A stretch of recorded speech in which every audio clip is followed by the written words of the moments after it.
যতজন মানুষ বসে আছে প্রত্যেকটা মানুষ কিন্তু ত্রিতাপ জ্বালাতে ভুগছে। সংসারে রয়েছি বটে, কিন্তু সংসার থেকে আমরা কিছু পাই না বাবা। সংসারে থাকছি ঠিক আছে, কিন্তু সংসার আমাদেরকে কিছু দেয় না বাবা। সংসার খালি নিতে জানে। পটল বলে একটা সবজি হয়, পটলটা খেতে বড় মিষ্টি, কিন্তু পটলের শিকড়টা যদি কেউ ভুল করে খেয়ে নিয়েছে, শিকড়টা হচ্ছে বিষ, তার মৃত্যুটা অনিবার্য। তাহলে সংসার রূপী পটলটি আমাদের খেতে বড় মিষ্টি, কিন্তু সংসারে থাকতে থাকতে থাকতে থাকতে কেউ যদি শিকড় পর্যন্ত পৌঁছে যায়, তবে কিন্তু তার বিষে সারা শরীর জ্বালাপোড়া করবে। যার জন্য তো সংসার আমরা করি। সারা জীবন কত কষ্ট করে একটা সংসারকে সাজাই, সারা জীবন কত কষ্ট করে সংসারকে সাজিয়ে গুছিয়ে শেষ পর্যন্ত যখন শেষের দিন হয়, যখন সংসার আমায় দেখবে, সেই সময় সংসার থেকে রেহাই পাওয়ার জন্য ভগবানকে বলি, ভগবান এবার তুলে নাও। আর যে পারছি না প্রভু, সারা জীবন সংসারকে দিয়ে এলাম, সেই সংসার আমায় কি দিল? এটা যখন মনের মধ্যে হয়, তখন ভগবানকে বলি, ভগবান এবার কৃপা করে দয়া করে তুমি পথ দেখাও।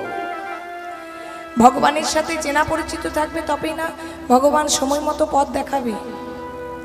আর ভগবানের সঙ্গে যদি আমাদের চেনা পরিচিতিটি না থাকে, সারা জীবন ভগবানকে ডাকলাম না, সারা জীবন ভগবানের নাম করলাম না, সারা জীবন ভগবানকে দেখলাম না, শেষের সময় যখন আমাদের অসময় এলো, সময় চলিয়া যায় নদীর স্রোতে, প্রায় সোনার ঘড়িটি বলে টিক টিক টিক, যে না চলে তাকে কোটি কোটি ধেয়ে।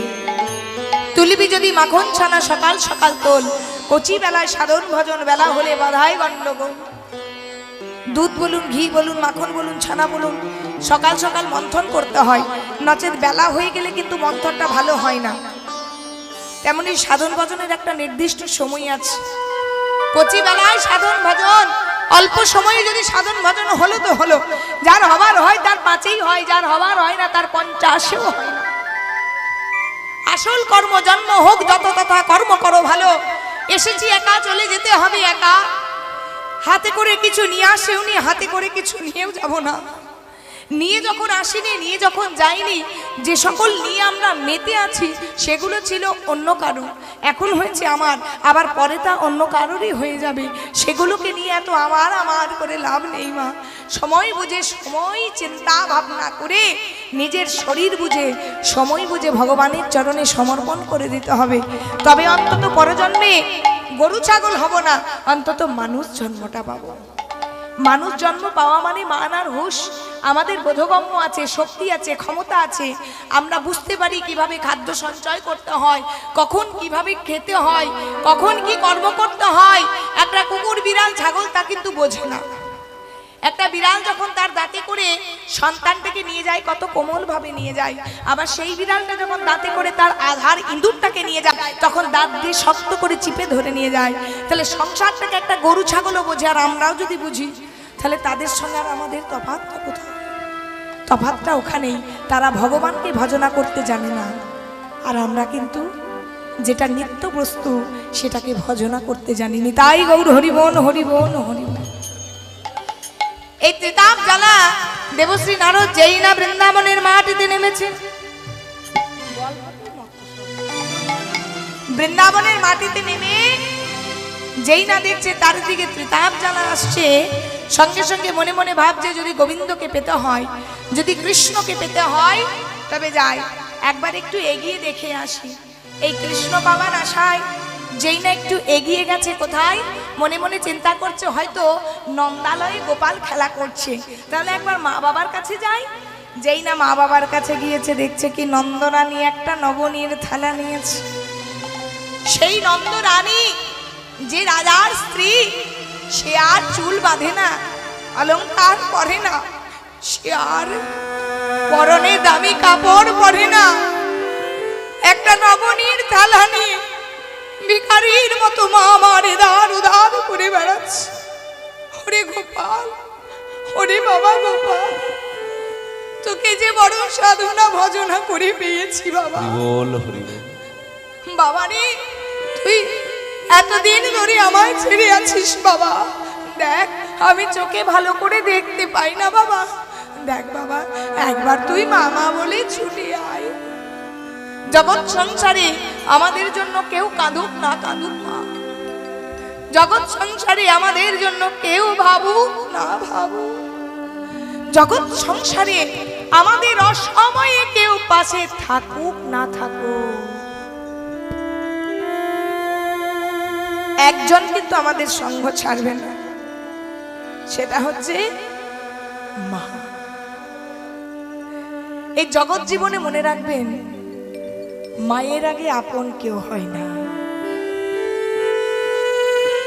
জগৎ জীবনে মায়ের আগে আপন কেউ হয় না গো মা। এই জগৎ জীবনে একটা মাই পারে তার জীবনকে বাজি রেখে একটা সংসারে সন্তানের পৃথিবীর আলো দেখাতে। 10 মাস 10 দিন গর্ভে ধারণ করে, 10 মাস 10 দিন গর্ভে ধারণ করে একটা সন্তানকে পৃথিবীর আলো দেখায়। সেই সন্তান বড় হয় মা, কত চাকরি করে, ব্যবসা করে, কত টাকা পয়সা রোজগার করে, কিন্তু সন্তান যখন 10 তলা একটা বাড়ি তৈরি করে, সেই 10 তলা বাড়িতে আবার সেই মায়ের একটু জায়গা হয় না। যার জন্য বৃদ্ধাশ্রমগুলো দেখুন দিনে দিনে কিন্তু সংখ্যা বেড়ে যাচ্ছে। আর এই মা বাবাকে ভালোবাসে না বলেই কিন্তু সংসারে এত অমঙ্গল ঘনিয়ে আসছে। এই মা বাবাকে ভালোবাসে না বলেই সংসারে এত দুঃখ, এত কষ্ট, এত যন্ত্রণা, এত বিপদ, এত আপদ। কোনো ছেলে মেয়ে, কোনো বউ ছেলে ভালোতে নেই। একটাই কারণ, এখনকার ছেলে বউরা শুধু সংসার মানে জানে আমি আমার স্ত্রী বা আমি আমার স্বামী আর আমার ছেলে আর আমার মেয়ে। কিন্তু মনে রাখতে হবে, আজকে আমরা ভাবছি আমার ছেলে আমার মেয়ে, আজকে আমার স্বামী, কিন্তু একটা দিন আমাদেরকেও যেতে হবে যে জায়গায় আমরাও কিন্তু সেই গিন্নি থেকে বুড়ি হয়ে যাব, কর্তা থেকে বুড়ো হয়ে যাব। ওই যে বললাম, যতদিন টাকা পয়সা সংসারে দিতে পারবো ততদিন সংসারে আমি কর্তা গিন্নি, যখন আমি দিতে পারবো না তখন সংসারের এক কোণে পড়ে থাকতে হবে। এই জগতে যার যেমন কর্ম তার তেমন ফল। আমরা যেমন কর্ম করব, যেমনভাবে শ্বশুর শাশুড়িকে করব, যেমনভাবে মা বাবাকে করব, আমাদেরকে কিন্তু সন্তানরা তেমনই করবে। মনে রাখবেন, আমরা একটা করে সন্তান, এখনকার যুগে তো একটা করে সন্তান। যদি ছেলে হয়েছে তাহলে বাবা আর কোনো চিন্তা ভাবনাই নেই। বিশাল স্বপ্ন দেখে একটা মা বাবা, আমার ছেলে বিরাট একটা জায়গায় যাবে, বড় চাকরি পাবে, বড় বিজনেস করবে, আমার ছেলে নাম করা হবে, মুখ উজ্জ্বল করবে। কিন্তু মনে রাখবেন, সেই ছেলে মুখ উজ্জ্বল করবে ঠিকই, কিন্তু মা বাবার মুখটা দেখবে না। কারণ আমরা সেই জায়গাটা করে আসিনি বাবা। এখনকার পরিবেশটা এত জঘন্য হয়ে গেছে, এত নোংরা জায়গায় চলে গেছে পরিবেশটা, যে এখনকার মানুষের ঘরে কোনো ঘরে শান্তি নেই। কারণ তাদের ঘরের নেচারটা ঠিক নেই, না বাবা মায়ের সম্মান আছে, না সন্তানদের সামনে মা বাবার আচরণটা ভালো আছে। মা বাবার আচরণ ভালো থাকবে তবে তো সন্তান সেই আচরণটা দেখে শিখবে। একটা বাবাও মোবাইল ঘাটছে, মাও মোবাইল ঘাটছে, সন্তানটা কি শিখবে? বাবা মায়ের মধ্যে কোন্দল হচ্ছে, ঝগড়া হচ্ছে, অশান্তি হচ্ছে, সন্তানটা কি শিখবে? বাবা মায়ের মধ্যে আলোচনা হচ্ছে শ্বশুর শাশুড়িকে নিয়ে ভাগাভাগি করার, সেখানে সন্তানটা কি শিখবে? সন্তানটা সেই পরিবেশে, সেই শিক্ষা দীক্ষাতেই কিন্তু বড় হবে। ভালোবাসা দিলে ভালোবাসা পাওয়া যায়, না দিলে কোনোদিনই আশা করা যায় না যে ভালোবাসাটা পাওয়া যাবে। যার জন্য একটা করে ছেলে আদরে আদরে বাঁদর তৈরি হচ্ছে। যখন কুরুক্ষেত্র যুদ্ধ শেষ হয়, ভগবান কৃষ্ণচন্দ্রকে 5 ভাই প্রশ্ন করেছিল যে কৃষ্ণ, আগামী কলিযুগে মানুষের দশাটা কি হবে? তো ভগবান কৃষ্ণ বলেছিল, আজকে আমার কাজ আছে, কালকে বলবো। তোমরা এক কাজ করো, 5 ভাই 5টা রাস্তায় চলে যাও, 5টা রাস্তায় গিয়ে দেখবে, যে যা দেখতে পাবে আমাকে এসে বর্ণনা করবে। পাঁচটা ভাই পাঁচটা দিকে চলে গেছিল। প্রথম ভাই এসে বর্ণনা করছে, খুব ছোট করে বলছি, কৃষ্ণ আমি কি দেখলাম জানো, একটা হাতি শুয়ে আছে কিন্তু তার দুটো শুঁড়। সেই সময় কৃষ্ণচন্দ্র উদাহরণ দিলেন, এটাই হবে কলিযুগের মানুষের ধর্ম। কলিযুগের মানুষের একটা মুখ নয়, দুটো মুখ হবে। একটা মুখে বলবে এক, আর একটা মুখে নিতাই গৌর হরি বল করবে আরে। এটা হচ্ছে কলিযুগের মানুষের ধর্ম বাবা, যার জন্য আমাদের ধর্ম নেই, কর্ম নেই বলে এত কষ্ট। দ্বিতীয় ভাই এসে কৃষ্ণকে বলছে, কৃষ্ণ আমি কি দেখলাম জানো, একটা গাভীর বাচ্চা হয়েছে, বাছুর হয়েছে, তো গাভীটা বাচ্চাটাকে এত পরিমাণে চাটছে যে গাভীর বাচ্চাটার ওই বাছুরের চামড়াটা উঠে গিয়ে রক্ত বেরিয়ে যাচ্ছে। বলছে কলিযুগের মানুষের তো এই অবস্থা হবে, একটা করেই বাচ্চা হবে, একটা করে ছেলে হবে, একটা করে মেয়ে হবে, এত আদর দেবে, এত পরিমাণে মাথায় উঠাবে যে তাদেরকে মানুষ করা তো দূরে থাক, সুস্থ রাখা তো দূরে থাক, তাদের গায়ের চামড়াগুলো থেকে রক্ত বাড়ি করে দেবে। এত পরিমাণে আমাদের আদর দিয়ে ফেলি সন্তানদের, এত পরিমাণে আমরা মাথায় তুলে ফেলি, যার জন্য ওই সন্তানই কিন্তু আপনার মুখটা আগে পোড়ায়, ওই সন্তানই কিন্তু সমাজে বেরোতে দেয় না মা বাবাকে। তাহলে সেই সন্তানকে আদর করতে করতে এমন এক জায়গায় চলে যায়, সেটা হিতে বিপরীত হয়ে যায়। তৃতীয় ভাই এসে ভগবান কৃষ্ণকে বলছে, কৃষ্ণ আমি কি দেখলাম জানো, নদীর মধ্যে একটা শকুনি বসে বসে মরা মাংস খাচ্ছে, কিন্তু শকুনির ডানায় লেখা আছে বেদ মন্ত্র। শকুনিটা মাংস খাচ্ছে কিন্তু শকুনির ডানায় আছে বেদ মন্ত্র। বলছে কলিযুগের মানুষের ধর্ম এটাই হবে, শকুনি হবে অথচ ডানাতে বেদ মন্ত্র থাকবে, অর্থাৎ গলায় তুলসীর মালা থাকবে, কপালে তিলক থাকবে, অথচ মাছ মাংস খেতেও ছাড়বে না, মদ খেতেও ছাড়বে না, মিথ্যা কথা বলতেও ছাড়বে না, আর কুবুদ্ধি করতেও ছাড়বে না। এটাই কলিযুগের মানুষের ধর্ম। চতুর্থ ভাই এসে বলছে, কৃষ্ণ আমি দেখলাম বিশাল একটা পাহাড়, বিশাল একটা পাহাড়, সেই পাহাড় থেকে বিরাট বড় একটা পাথর খণ্ড গড়িয়ে গড়িয়ে গড়িয়ে গড়িয়ে পড়ছে। সেই পাথর খণ্ডটাকে বড় বড় গাছ আটকাতে পারছে না, বড় বড় পাথরে আটকাতে পারছে না, অবশেষে একটা লতাতে এসে সেই বড় পাথরটা আটকে গেল। এটার মানেটা কি? সঙ্গে সঙ্গে বলছি, শোনো বন্ধু, এটার মানেটা কি জানো? এই জীবনের জগতে সমাজে সংসারে আহা ওই পাথরের মতন বড় বড় সমস্যা আসে, ওই পাথরের মতন বড় বড় যন্ত্রণা মানুষের জীবনে আসবে, পাথরের মতন কষ্ট মানুষের জীবনে আসবে। বড় বড় গাছ যেমন আটকাতে পারলো না, বড় বড় সমাধান আটকাতে পারবে না, শুধুমাত্র একজনই আটকাতে পারবে, সেটা হচ্ছে লতারূপী গুল্মরূপী হরি নাম, কৃষ্ণ নাম। হরির নাম হরির নাম হরির নামই বা কেবলম কলো নাস্তেব নাস্তেব নাস্তেব গতির অন্যথা।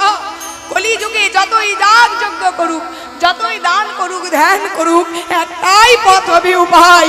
সমস্যা যদি আটকাতে পারে, হরে কৃষ্ণ কৃষ্ণ কৃষ্ণ হরে হরে, হরে রাম রাম রাম হরে হরে। শেষের ভাই বলছে, কৃষ্ণ আমি দেখলাম বিশাল বড় একটা কুয়ো, তৃষ্ণায় পিপাসায় যখন গলাটা ফেটে যাচ্ছে, কুয়োটার দিকে উকি মারলাম, তাকিয়ে দেখলাম কুয়োতে এক বিন্দুও জল নেই।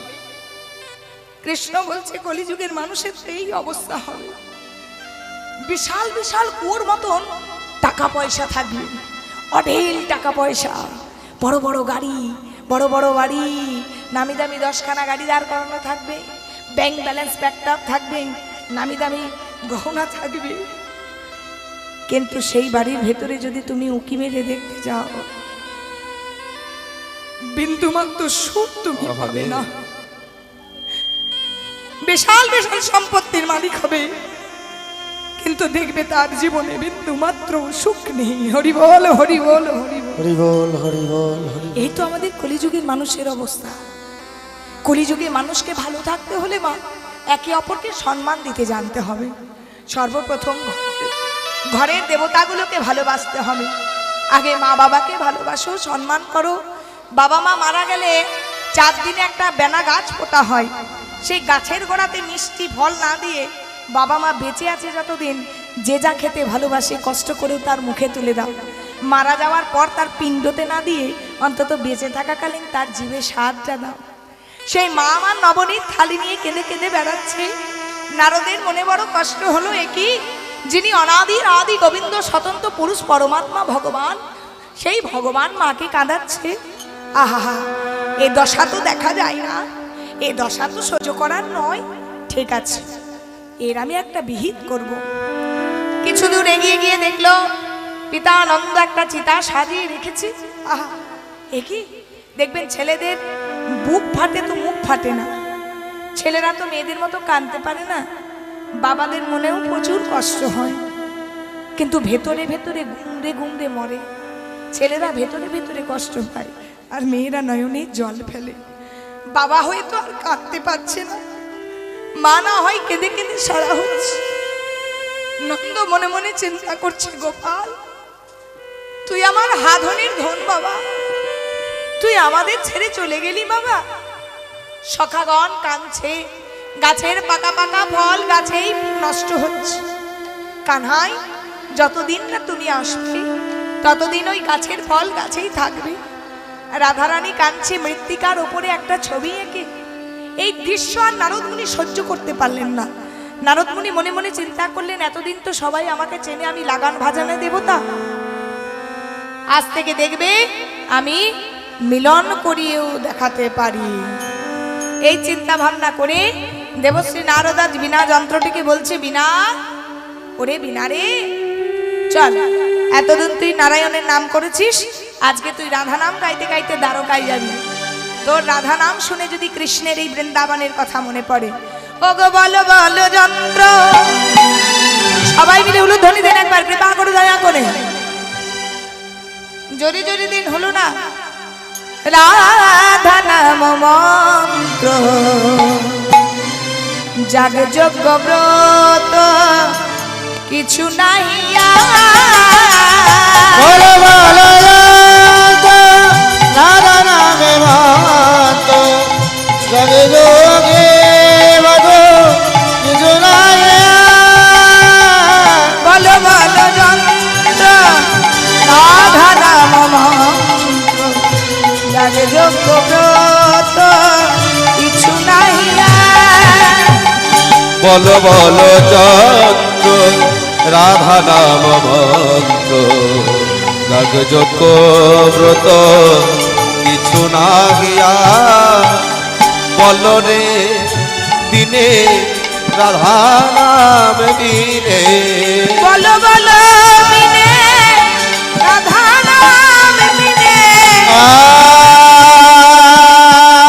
আর বলো বলো বেদে রাধা নাম বেদে, বল বল বিনে রাধা নাম বিনে।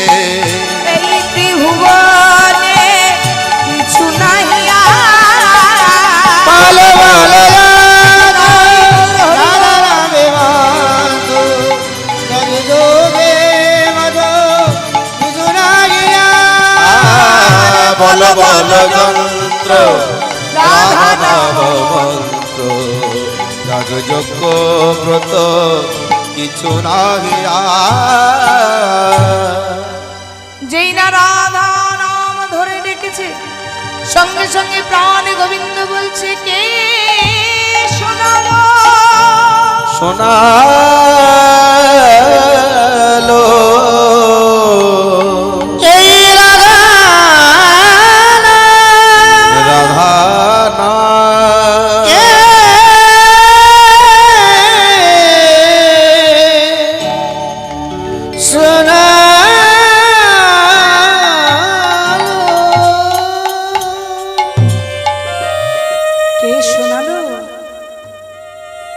এই রাধা নাম কে শোনালো?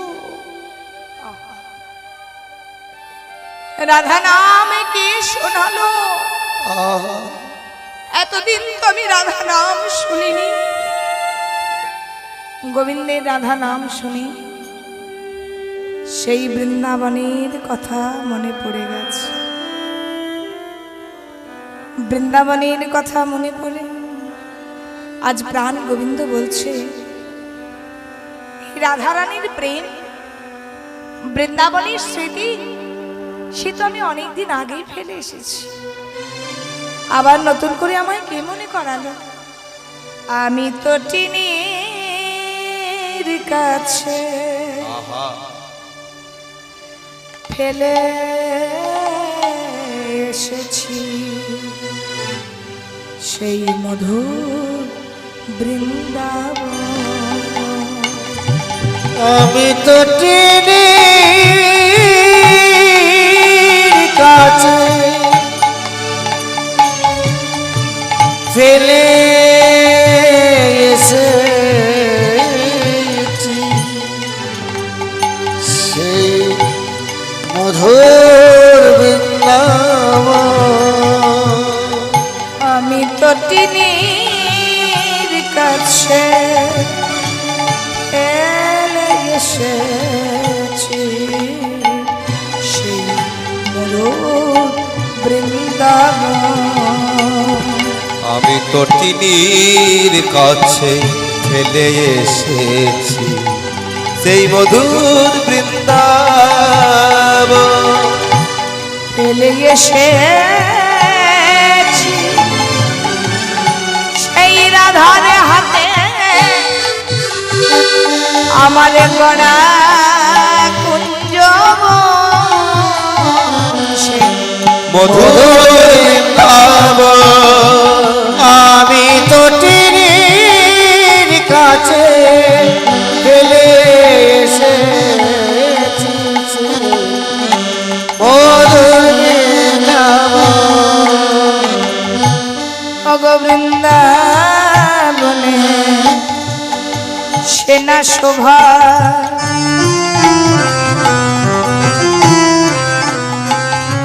ওগো বড়ই ছিল মনোলোভা। বৃন্দাবনে সেরা শোভা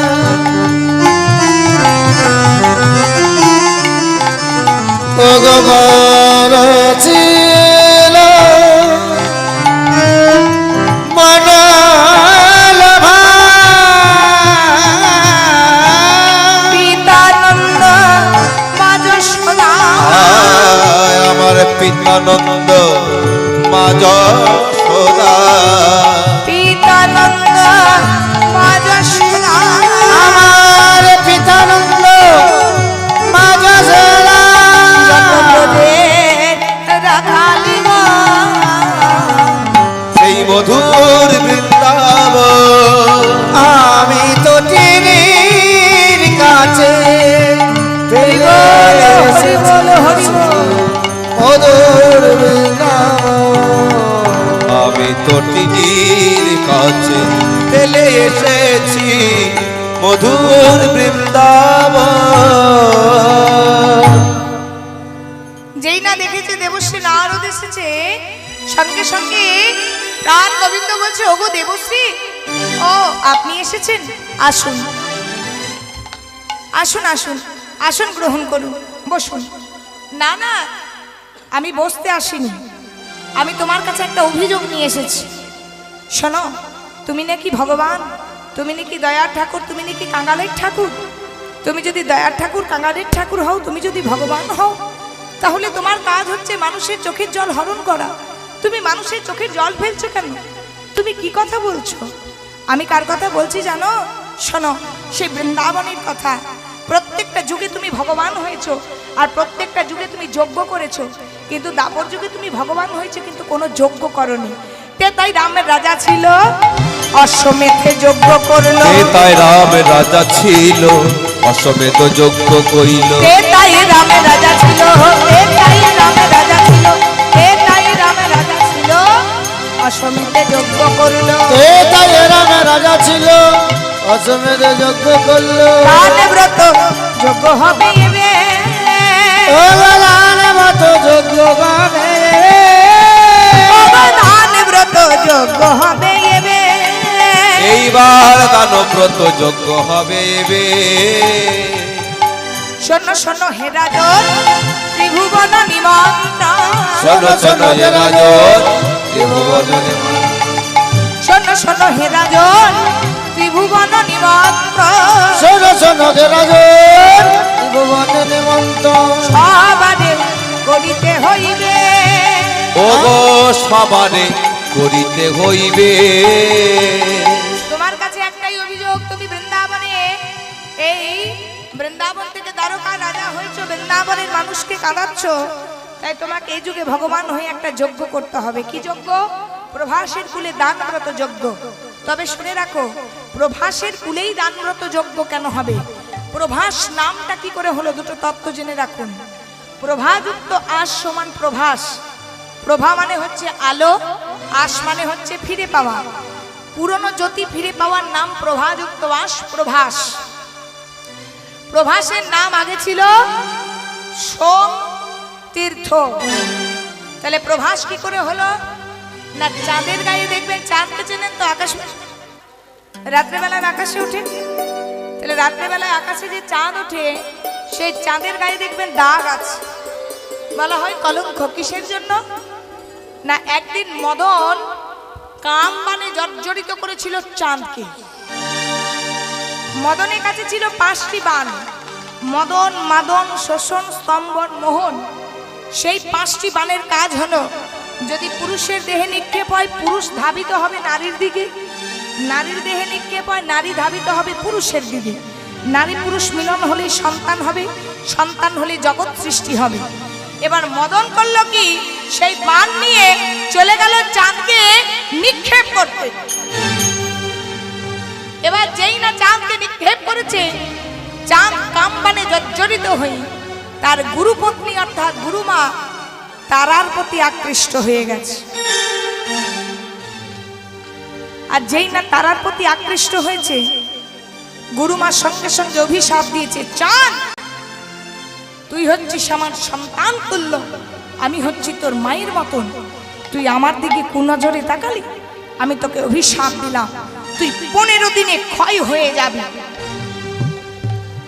তারা যেই না অভিশাপ দিয়েছে 15 দিনে ক্ষয় হয়ে যাবি, চাঁদ হলো কি গুরুপত্নী গুরু মায়ের অভিশাপে আস্তে আস্তে আস্তে আস্তে এক কলা এক কলা এক কলা করে ক্ষয় হতে লাগলো। চাঁদের হচ্ছে 27টা স্ত্রী, 27টা মেয়ে বড় চিন্তায় পড়েছে কি স্বামী যদি এইভাবে মারা যায় তবে আমরা যে বিধবা নারী হয়ে যাব। আর সেই 27টা মেয়ে হচ্ছে দক্ষ রাজার কন্যা। তাহলে 27টা নারী যদি দক্ষ রাজার কন্যা হয়, দক্ষ রাজার আরেকটা মেয়ের নাম হচ্ছে সতী। তাহলে সতীর বর হচ্ছে মহাদেব, আর 27টা মেয়ের বর চাঁদ।